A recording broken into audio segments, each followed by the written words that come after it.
A powerful technique in coding is to use what are called control structures, where you make decisions and then based on the decisions you do something.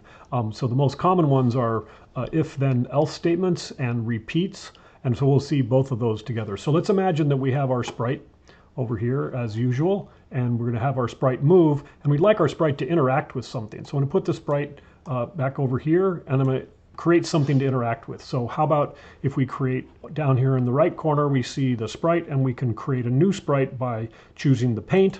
So I'm going to choose a simple one. It'll just be a small rectangle. Turns out that the default color is purple, and there it is. We drew it over here, it showed up over there, and now I'm going to put that default object somewhere sort of in the center of the screen. Okay, and so we can see by looking at the coordinates, I'm going to put it at 0, x coordinate, and minus 58. So that's where it is. I'm going to say, what if this sprite were to interact with this object here? So let's see how we're going to do that. We're going to make our sprite move.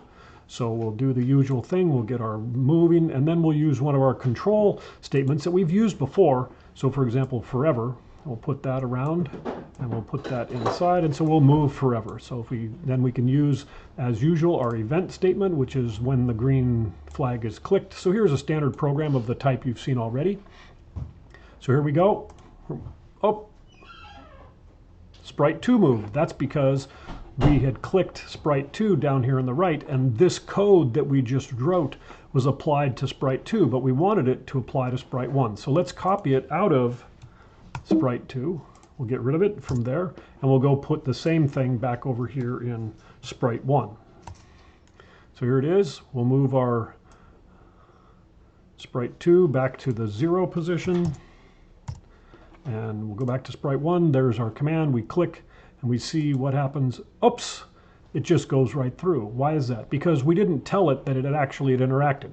It's just a picture on a screen, and there's no way it knew that anything was going to happen. But we know that the sprite 2, the purple wall, is located at position 0. So we can say, well, let's do this, but if we get to position 0, let's do something else. So we're going to get rid of this statement here, and we're going to put in what's called an if-then statement, which is right here. So that's going to go in there. And so this suggests that you do, if something is true, then you do something. So what we want to do is we're going to keep moving to the right until we get to 0, and then we're going to stop. So we need to say, what is the condition that we want to do? Our condition, that's shown here in the operators, is if we are greater than, and what is it that's greater than 0?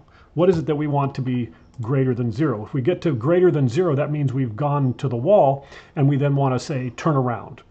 So we get to here, we're going to turn around, and we're going to come back like this. So what is it that we want? We want to know the position of our sprite. Well, the position of the sprite is given in the motion thing, the x position. So if the x position of the sprite is greater than 0, we're going to be moving, continually moving, and we're going to move 10 steps, and we're going to check, are we greater than 0? If not, then we zoom around and do 10 steps again. If we are, however, we want to stop. And let's stop, and let's go back to where we started. So we'll come back here, and we'll put in a glide statement just for variety. So we'll put in a glide and say, okay, if we're greater than 0, then take 1 second to glide back to minus 140 and minus 40. That was our initial configuration. And then let's say we want to stop when that happens. So here we go. So we'll put the sprite back over here. Let's see what happens in this case. We click go. Oh, we can see that we come back, but we keep doing it. That's because we're in the forever loop, and also we go a little too far because we're actually looks like we're penetrating through the wall. So let's fix both of those things. So it looks like the center of the sprite is getting to 0 before it turns around. Maybe we want the center of the sprite to be slightly back. So that means if this is greater than, say, minus 30, and then we also, at the end, rather we can get back to the same, we just want to stop. So let's put this control in here. So now we're going to say, forever, move 10 steps to the right. If the x position is greater than negative 30, then glide back to the beginning and stop. And let's see if that works. So we'll put our sprite back over here, and we'll launch. Oh, look at that.